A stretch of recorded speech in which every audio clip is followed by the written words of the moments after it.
E aí, pessoal, tudo bem com vocês? Aqui é o professor Rondinelli Ferreira e vamos dar sequência ao módulo sobre métodos de conservação e cuidados no transporte do leite e dos derivados lácteos, com a aula sobre métodos de conservação pelo uso do calor e do frio e suas atuações na qualidade dos produtos.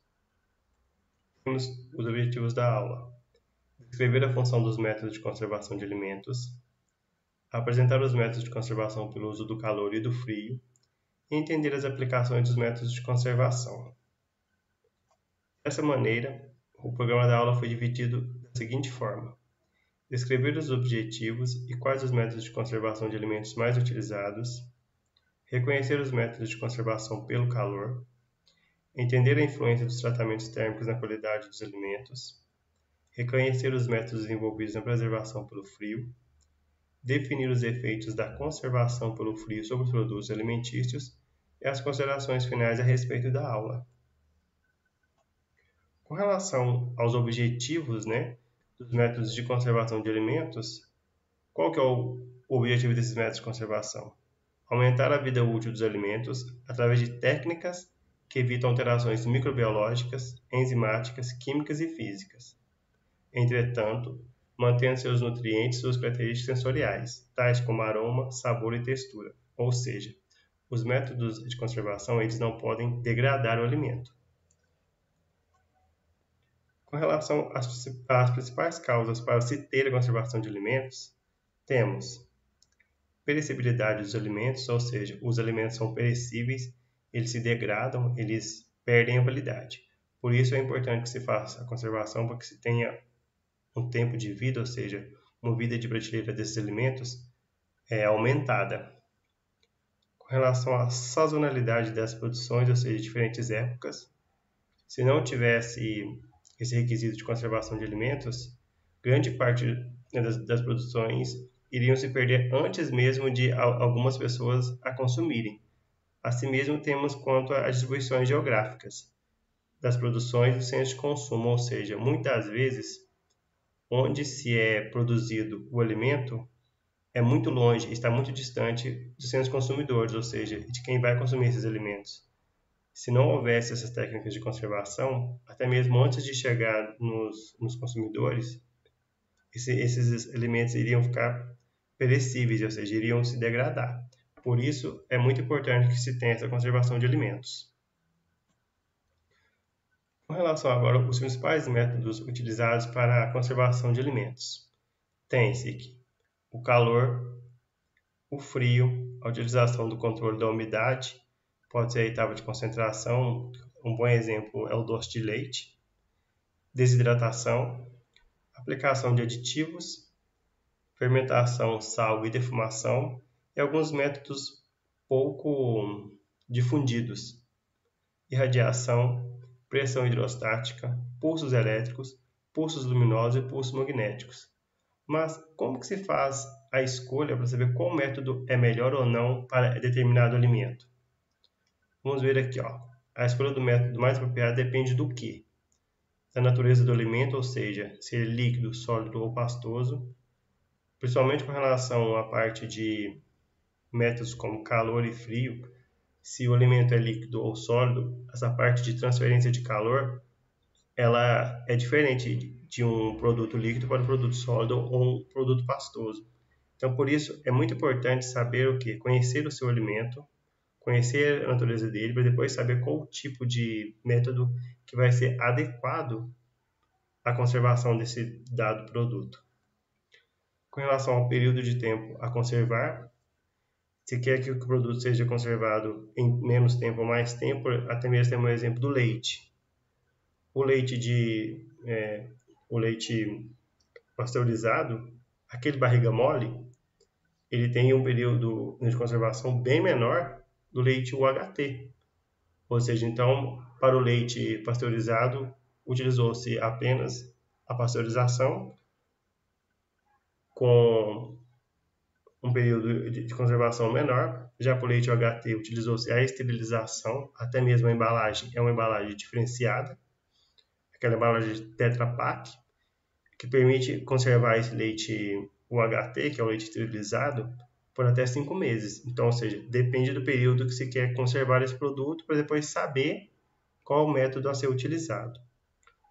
O custo do processo, se o processo é muito oneroso, se compensa fazer essa conservação desse produto por esse processo, ou se há outros processos que se podem ser complementares, que vão ser mais baratos em si para a parte de conservação. Isso também é muito importante ter em mente.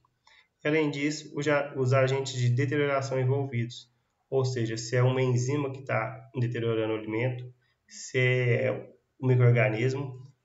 Os micro-organismos têm faixas de eliminação, de exterminação diferentes um do outro, ou seja, há micro-organismos que são mais termossensíveis, ou seja, não tem necessidade de uma temperatura muito elevada para se eliminar esse tipo de micro-organismo. Tem outros micro-organismos que têm até formas de se proteger desse tipo de conservação. Alguns têm esporos, e com relação a esporos precisa de uma temperatura mais elevada para se eliminar. Então, assim, é preciso analisar o que se quer eliminar. O que se quer, por exemplo, paralisar a atividade para se conservar o alimento. É uma enzima? É um micro-organismo? Tudo isso é muito importante analisar antes mesmo de escolher o método a ser utilizado para a conservação de dado alimento. Com relação ao método de conservação agora pelo calor, em que ele se baseia? Vamos ver aqui em que se baseia esse método de conservação pelo calor. A conservação pelo calor ela se baseia na destruição térmica, ou seja, vai destruir através da temperatura os micro-organismos e na prevenção da recontaminação, ou seja, vai eliminar que haja uma recontaminação.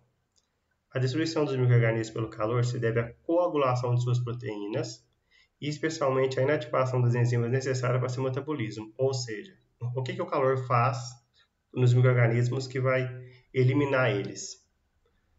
Ele vai coagular as proteínas, especialmente o que? Inativar as enzimas necessárias para seu metabolismo. Então, se o micro-organismo teve as suas proteínas coaguladas e ainda inativou as enzimas necessárias para seu metabolismo, ele não consegue o quê? Exercer a sua atividade, não consegue desenvolver. E dessa forma se consegue uma conservação. Um dos primeiros métodos de conservação utilizando calor, e é um dos mais conhecidos, é a pasteurização. O que é a pasteurização? É um processo térmico de alimentos que tem a finalidade de quê? De destruir todos os micro-organismos indesejáveis e causadores de doenças. E quando se utiliza a pasteurização? Ela é utilizada quando tratamentos térmicos mais severos causam danos ao alimento, por exemplo, até mesmo a esterilização. Dependendo do tipo de alimento, não se pode utilizar a esterilização, porque vai degradar vitaminas, enzimas, vários componentes que há no alimento. Então, em vez de utilizar esses tratamentos mais severos, utiliza-se a pasteurização com outro método complementar para completar toda essa etapa de conservação. Quando um dos objetivos é a destruição de micro-organismos patogênicos. Até a temperatura utilizada para a pasteurização, que vamos ver posteriormente, destrói vários micro-organismos patogênicos ao homem e causam problemas e doenças. Então, quando esse é um dos objetivos e se pode utilizar a pasteurização, ela é utilizada. Pode ser utilizado outros meios de conservação, como a refrigeração, ou seja, utiliza-se a pasteurização, mas ela por si só, ela não completa toda a parte de conservação do alimento. Então, utiliza-se a pasteurização em dado alimento e também para ajudar a parte de conservação pela atividade enzimática ou até mesmo pela ação de micro-organismo, utiliza-se outros meios de conservação, que no caso é a refrigeração. Um ótimo exemplo é o leite mesmo. Ele é pasteurizado, elimina-se os micro-organismos indesejáveis e causadores de doença, e depois faça o que com ele para a parte de armazenamento? Armazena-se sobre refrigeração, que isso vai ajudar também a diminuir a atividade enzimática e até mesmo a parte de proliferação de micro-organismos. E também ela é utilizada quando eliminam-se agentes competitivos em uma fermentação. Vimos anteriormente, com relação à produção de iogurte, de queijos, que é muito importante que se passe pelo processo de pasteurização, uma que vai destruir todos os micro-organismos desejáveis causadores de doenças, e outros que poderiam competir com a flora do fermento. E com isso iria produzir outros produtos que não aqueles efetivos para a parte de fermentação. Temos aqui com relação à conservação complementar para o processo de pasteurização, pode-se utilizar conservantes químicos, alguns ácidos orgânicos, eles ajudam a parte de pasteurização, essa conservação complementar, mas não ajudam tanto. Altas concentrações de açúcar para retirar a água do meio, ou seja, diminui a atividade de água, diminuindo assim a atividade dos micro-organismos. Sabemos que os micro-organismos precisam muito de quê? De água. Água e nutriente.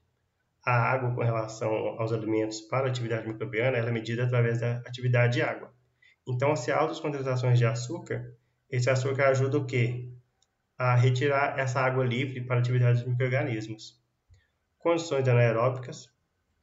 É preciso analisar que tipo de micro-organismo que pode estar contaminando determinado alimento, se ele é aeróbio, anaeróbio ou anaeróbio facultativo. Se ele for aeróbio, condições anaeróbicas ajudam e vice-versa. O processo hermético é um processo de fechamento que ajuda a não ter contaminação de micro-organismos. E temos aqui o processo de refrigeração, ou seja, ele é o que mais complementa o processo de pasteurização, ou seja, há o processo de pasteurização com eliminação de micro-organismos e, posteriormente, o processo de refrigeração, que ajuda a diminuir a atividade microbiológica que se tenha posterior, ou até mesmo a parte de atividade enzimática do próprio alimento. O leite. O leite é o alimento mais o quê? Mais utilizado para que se faça o processo de pasteurização. Há inúmeros produtos assim, no mercado que se utilizam a pasteurização do leite como etapa inicial. Com relação ao tipo de micro-organismo que pode afetar o homem caso esse processo de pasteurização seja mal feito ou tenha oscilações, temos aqui na figura 1 o Mycobacterium bovis, que é advindo do bovino, passa pelo leite e se o processo de pasteurização não for bem feito, pode ocasionar em nós a doença denominada como tuberculose.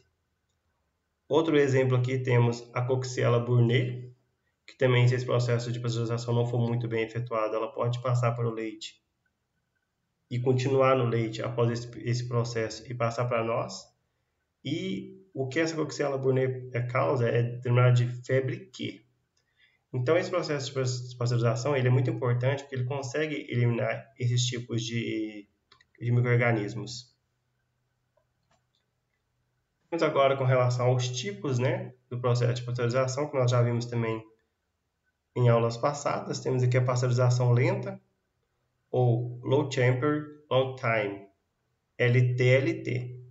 Traduzindo de forma literal, temos baixa temperatura longo tempo, ou seja, utiliza-se uma temperatura mais baixa, mas um tempo maior para o processo. Esse tipo de processo ele é mais oneroso, uma vez que demora-se no mínimo meia hora para se efetuar ele. Temos que o binômio temperatura-tempo é 63 graus Celsius por meia hora. E temos aqui agora o outro processo denominado de pasteurização rápida, ou High Temperature Short Time, HTST. De forma literal, alta temperatura, curto tempo. Com relação à pasteurização rápida, temos aqui uma faixa de 72 a 75 graus Celsius por 15 segundos. Olha a diferença, pessoal. 63 graus, meia hora. Eleva-se 10 a, na verdade, 9 a 12 graus e o tempo diminui drasticamente, ou seja, 15 segundos. Esse tipo de método ele é o mais utilizado, tá? Que é a pasteurização rápida. Temos agora uma parte onde pode-se analisar, ver a eficiência do processo de pasteurização, ou seja, ver se realmente aquele processo foi eficiente ou não. Uma das formas de se analisar a eficiência do processo é analisar a presença e atividade de duas enzimas que estão presentes no leite, a fosfatase alcalina, a peroxidase. Vamos analisar essas funções aqui. Em leite pasteurizado, temos que ter a fosfatase alcalina negativa, ou seja, ausente, e a peroxidase presente. O que isso quer dizer? Quer dizer que a fosfatase alcalina ela é mais termossensível do que a peroxidase. Então, em uma temperatura de 72 a 75 graus Celsius por 15 segundos, ela tem que ser inativada. E a peroxidase não. Então, ok. Então, aqui temos um leite pasteurizado.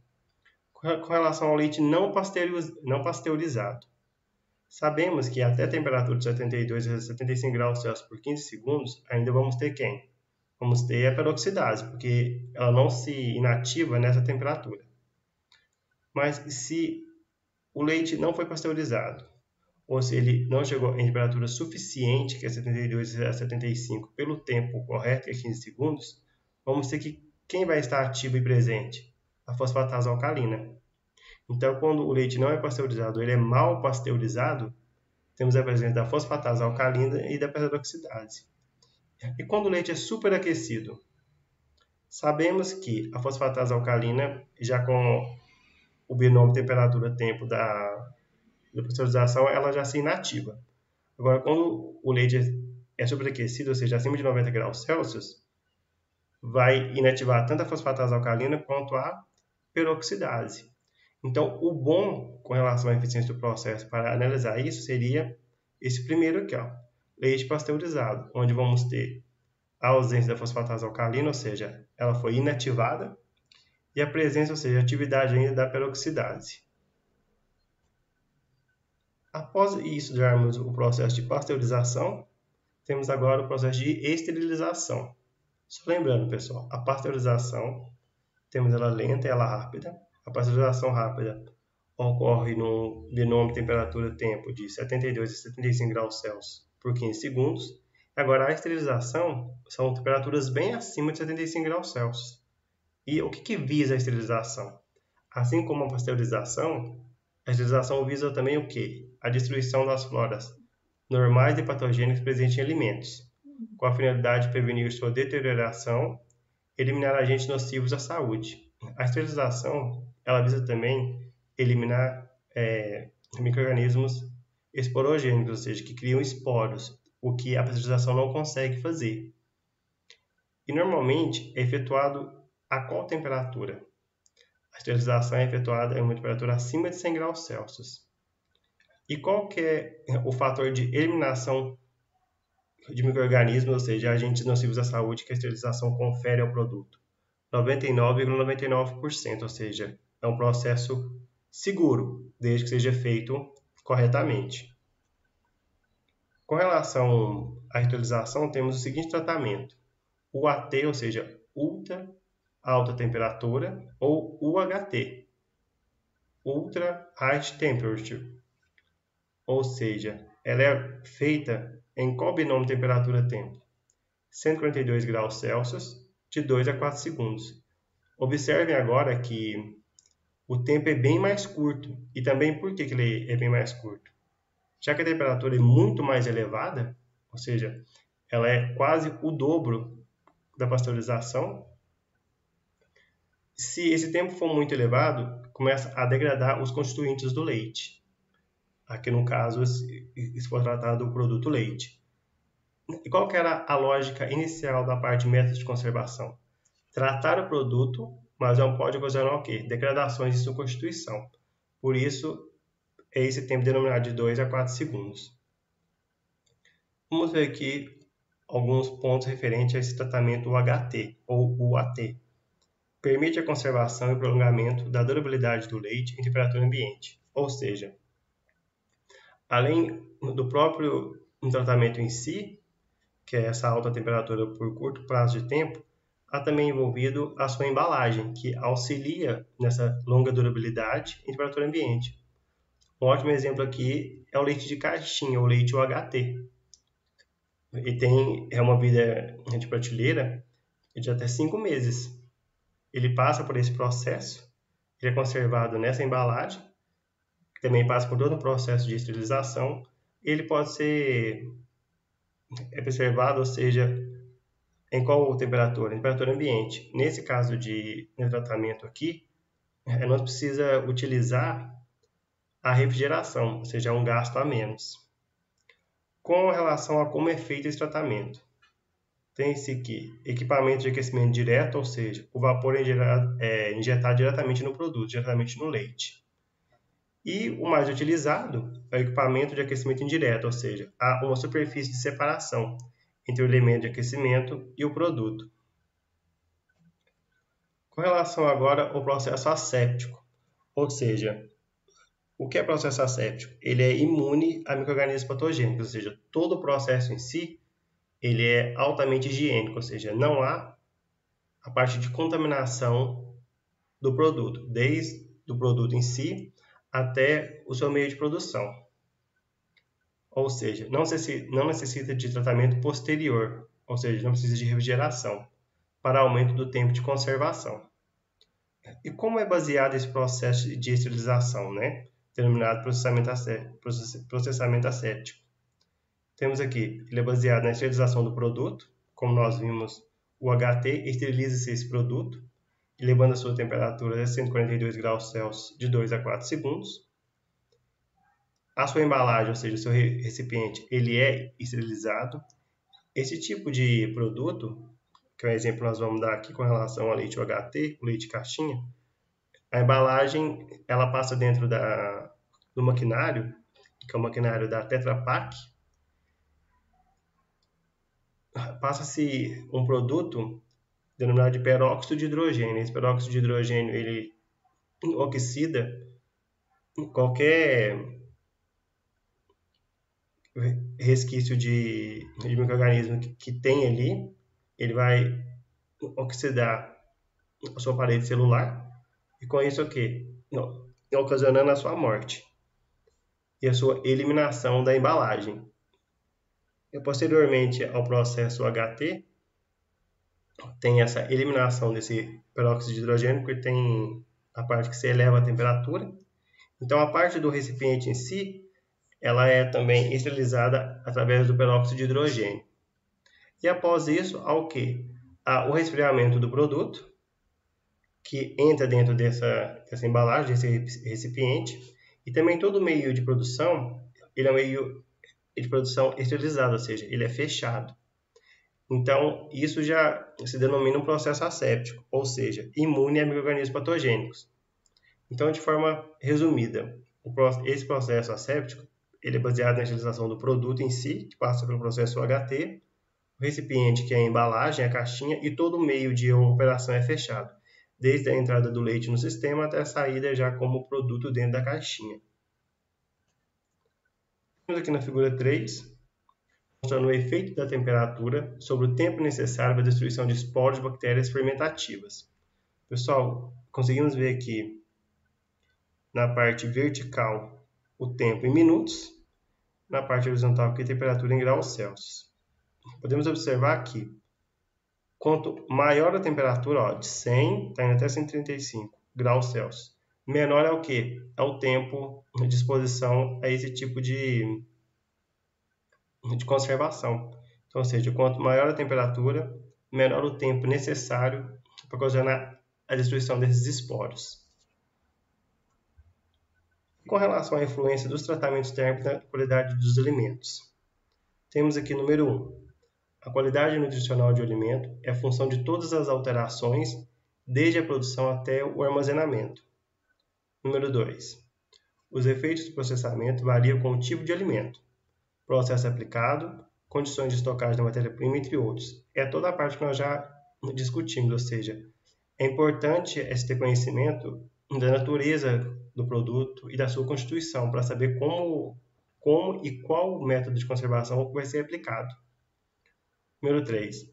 A pasteurização e a esterilização, ou seja, que são os métodos de conservação térmicos, ou seja, que se utiliza calor, são os mais eficientes, mas também os que se apresentam como os mais prejudiciais aos nutrientes. Por exemplo, vitamina mesmo, ela é termossensível.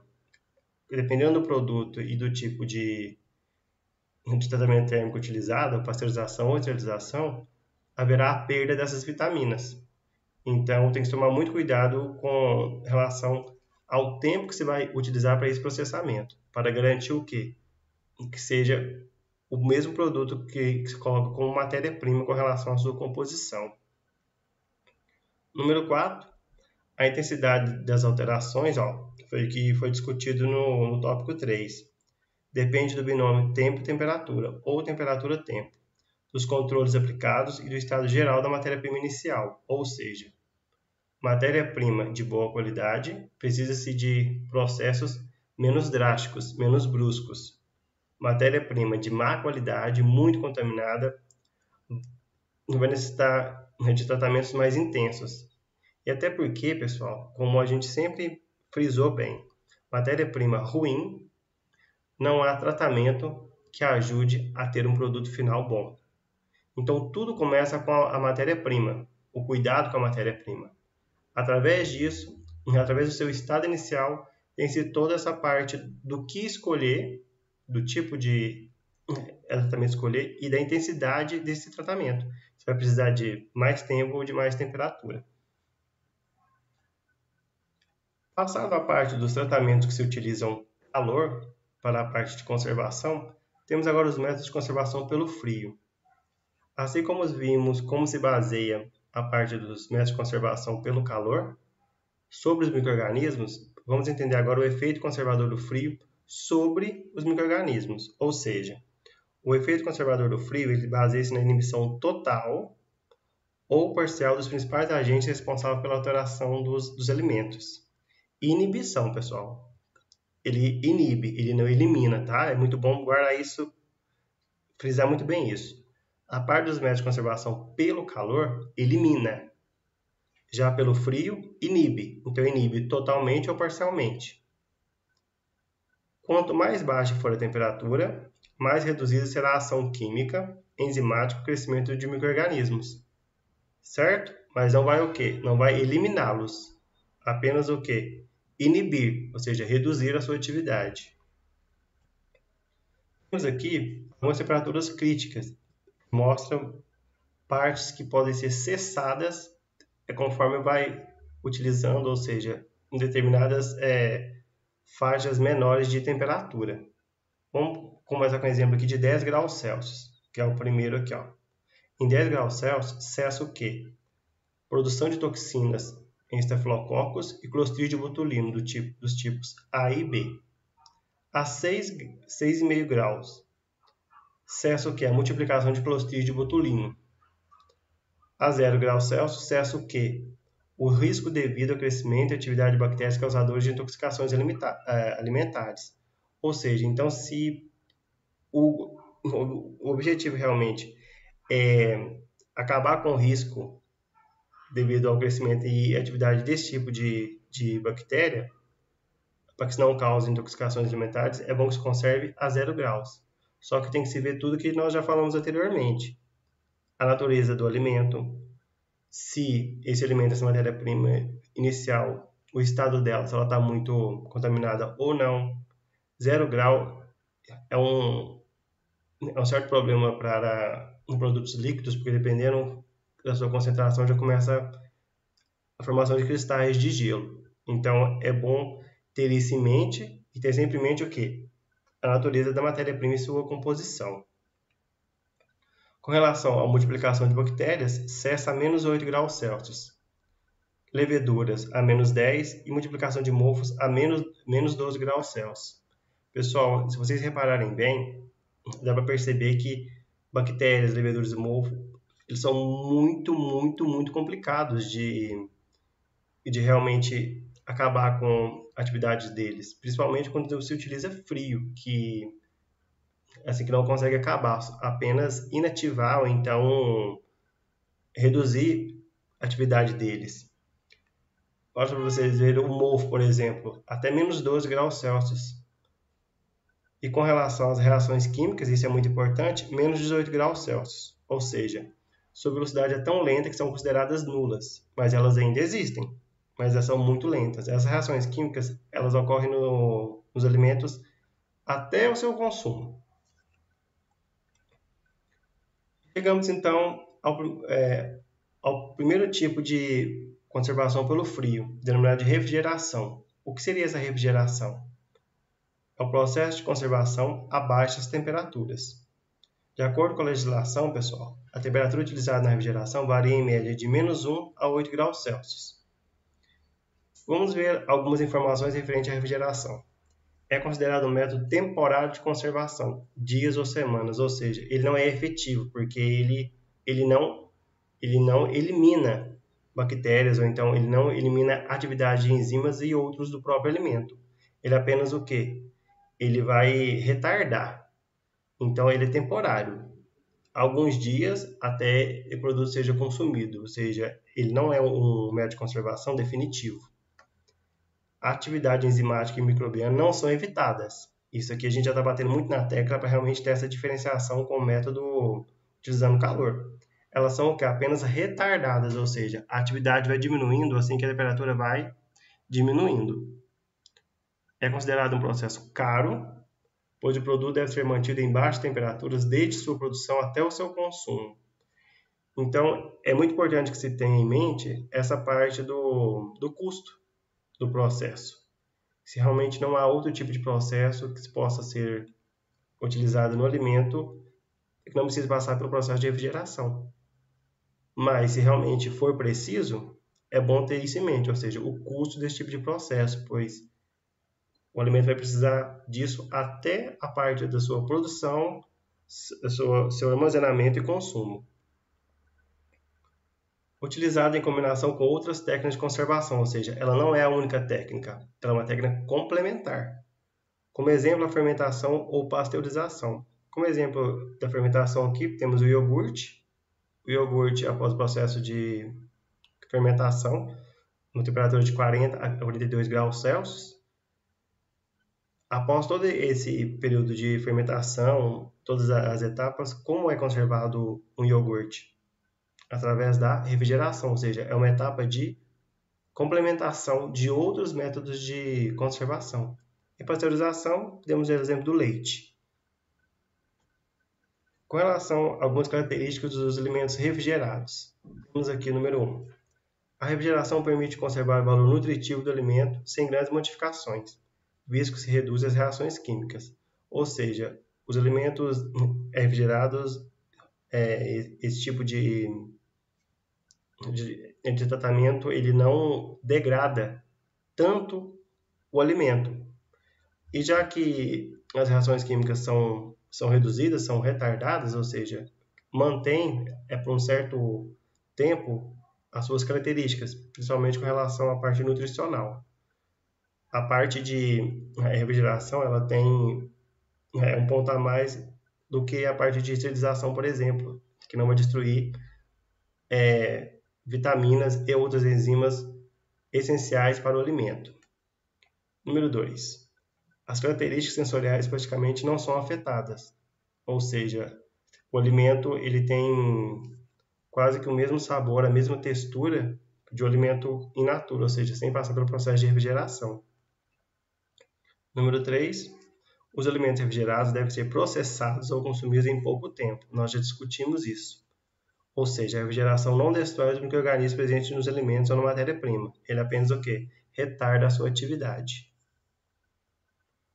Passado a parte do tratamento pelo frio relacionado à refrigeração, temos um outro tratamento que é um pouco mais drástico com relação à temperatura que se utiliza para conservar. Esse outro tratamento é denominado de congelamento. O que é o congelamento? É a operação na qual a temperatura de um alimento é reduzida abaixo do seu ponto de congelamento, e uma proporção da água sofre uma mudança no seu estado, formando cristais de gelo. Ou seja, pessoal, quando em um alimento a água passa a ficar menos disponível para a atividade microbiana, ou seja, a sua atividade de água diminui, Isso é bom para a conservação do alimento, porque vai reduzir o quê? A atividade microbiana. O congelamento faz isso. Só que ele faz isso aqui, modificando o estado da água, formando cristais de gelo.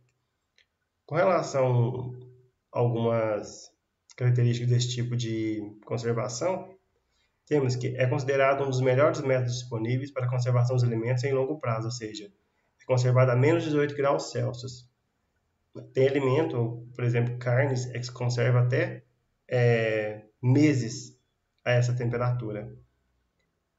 Mantém basicamente todas as características naturais dos produtos, desde que todos os procedimentos corretos de congelamento e estocagem tenham sido seguidos corretamente. É aquilo que nós dissemos anteriormente. Se a matéria-prima é ruim, não há nenhum método que faça o produto final ficar bom. Ou se tem alguma etapa até chegar à parte de congelamento que foi danosa ou foi mal feita, o congelamento ele não vai consertar, ele não vai melhorar esse tipo de falha. Ele vai apenas conservar o alimento, mas se o alimento já estiver degradado, ele vai conservar o alimento degradado, ou seja, não adianta. Com relação agora à preservação, ela é alcançada de que maneira? Utilizando o congelamento. Pela combinação de baixas temperaturas e o que? Redução da atividade de água. Por que vai reduzir essa atividade de água? Porque ela vai estar mais livre para o que? A atividade microbiana, é uma vez que vai ter mudado o seu estado. Ou seja, ela vai estar em forma de cristais. Então, pessoal, isso é muito importante com relação ao congelamento. Como se consegue a preservação do alimento pela técnica de congelamento? Ela é alcançada pela combinação de baixas temperaturas, ou seja, menos 18 graus Celsius, e redução da atividade de água, porque muda o seu estado, ou seja, com a formação de cristais de gelo. Com relação ainda ao método de preservação pelo congelamento, tem-se dois tipos de congelamento, congelamento lento e congelamento rápido. Vamos ver algumas diferenças relacionadas a esses dois tipos de preservação pelo frio. Congelamento lento, pelo próprio nome mesmo, já se vê que o processo é o quê? Ele é demorado. Para que ocorra todo o processo de congelamento de forma mais lenta, demora-se de 3 a 12 horas para o processo ficar completo, ou seja, para ele ser completo.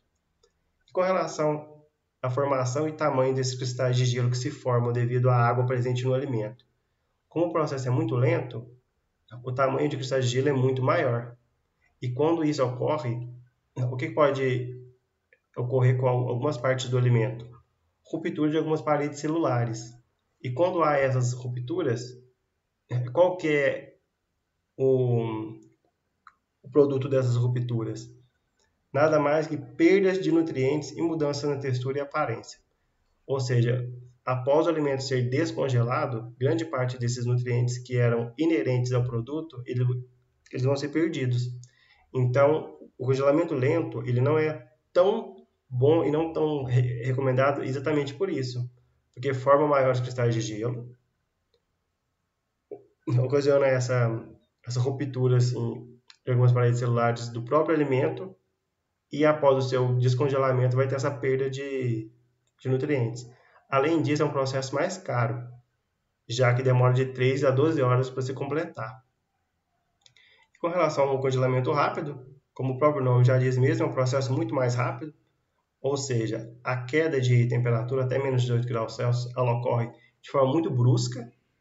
Isso é bom porque a formação de cristais de gelos elas se dão em tamanho muito menores. Então, se esses cristais de gelo são muito menores, eles não vão ocasionar o quê? Ruptura de algumas paredes celulares. Vão manter elas fisicamente o quê? Intactas. Se elas estão intactas, elas vão manter o quê? Os nutrientes e a própria estrutura do alimento o quê? Sem nenhuma perda. Ou seja, vão manter eles intactos. Então, entre uma comparação de congelamento lento com congelamento rápido, em termos gerais, o congelamento rápido ele é muito melhor. Lembrando que tem que se ver o quê? A natureza do alimento. A natureza do alimento e até porque como ele está inicialmente com relação à sua carga microbiana, ou até mesmo pela parte de atividade enzimática e outros. Com relação aos efeitos da conservação pelo frio sobre os alimentos, temos A autooxidação dos lipídios é uma das reações químicas de maior importância nos produtos congelados, ou seja, os produtos congelados por longo período que têm uma porcentagem de gordura muito grande, por mais que as atividades químicas e enzimáticas sejam retardadas, com relação à parte de lipídios, ainda ocorre. Então, tem que se ter muito cuidado com relação a alimentos muito gordurosos, porque mesmo que se conserve com relação a outros fatores, com relação à parte lipídica, continua ocorrendo, que é a sua autooxidação. Isso vai o quê? Vai diminuir a qualidade do produto e vai ofertar a ele outro tipo de sabor e outras substâncias. Com relação a algumas outras alterações, o congelamento causa alteração de cor, perda de compostos aromáticos e gases e escurecimento enzimático. Tem alguns produtos que se não passa por outros processos anteriores para inativar enzimas, mesmo com congelamento e atividade reduzida de algumas enzimas, ainda vai continuar ocorrendo. Um exemplo é o escurecimento enzimático. Agora, com relação à textura, ela também pode ser afetada, e no caso do leite, o elevado conteúdo de cálcio provoca gelificação da caseína, ou seja, se o leite passar por esse processo de congelamento, isso pode ocasionar, ou seja, muda a estrutura do leite. Já não vai ser o mesmo leite como a matéria-prima. E se o tratamento faz isso com o produto, ou seja, além de conservar, ele degrada, ele modifica o produto, ou seja, ele não é um bom método de conservação para aquele alimento. Ainda temos a parte aqui que o congelamento leva à ruptura das membranas das gorduras. Segue-se o mesmo exemplo com relação à parte da formação de cristais de gelo muito grande, que rompe algumas paredes celulares, perdendo-se nutrientes. Então, essa parte de congelamento para alguns produtos ela é mais drástica, principalmente com alimentos que têm alto conteúdo de gordura, ou seja, lipídios. É preciso estabelecer bem essa relação porcentagem de gordura, parte de congelamento e por quanto tempo. Além disso, tem a parte da recristalização, que causa perda significativa em alimentos. Por exemplo, um produto foi congelado, aí tem alguma oscilação na câmara de congelamento. Essa oscilação faz o quê? Faz a temperatura subir e parte que estava congelada começa a ficar líquida. Aí tem a parte de recristalização novamente. Isso forma cristais de gelo muito grande. E sabemos que cristais de gelo muito grande ocasionam o quê? Perdas de nutrientes.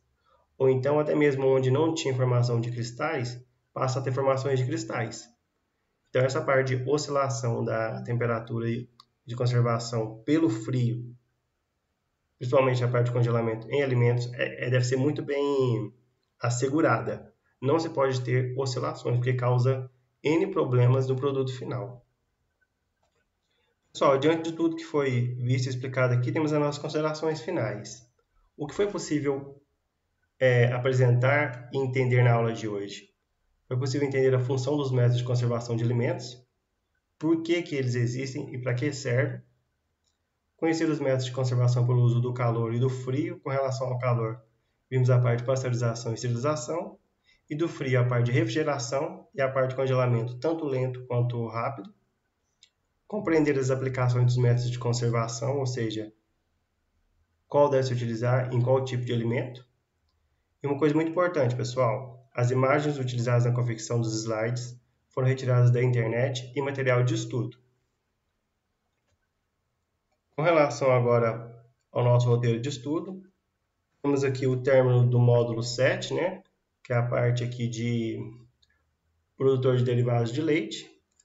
Sigam, pessoal, corretamente os passos, sendo eles: assistir às aulas disponíveis no Moodle, são os links que vão estar disponíveis lá com muita atenção. Se precisarem, assistam mais de 1, 2, 3 vezes. Leia os materiais que estão disponíveis na biblioteca do Moodle para complementação de informação. Faça atividade avaliativa referente a cada semana no Moodle, ou seja, cada semana do módulo, né? Que no caso da semana do dia 6 ao dia 13 do 9. A prova final no valor de 40 pontos é no dia 13. E temos aqui a recuperação no valor de 100 pontos, que começa a partir do dia 14 e vai agora até o dia 2 de outubro. Antes dos agradecimentos aqui, pessoal, eu queria falar para vocês assim que os tutores estarão disponíveis caso precisam ou tenham alguma dúvida. Eles sempre vão estar lá para vocês, assim, para responder tudo que precisarem e para a complementação da parte de entendimento de cada assunto para vocês. Eu queria agradecer vocês mais uma vez. Muitíssimo obrigado por tudo, pessoal. Espero que vocês tenham aprendido e gostado do assunto. É um assunto também maravilhoso de se aprender, de se estudar, de ter uma noção do porquê estar estudando ele. É bom também porque se você for trabalhar com algo referente à parte de conservação, você já tem uma noção de como fazer e do porquê fazer um e não fazer o outro. Estou muito agradecido, muito feliz por ter podido ter essa oportunidade. Um grande abraço e até a próxima, pessoal. Muitíssimo obrigado novamente.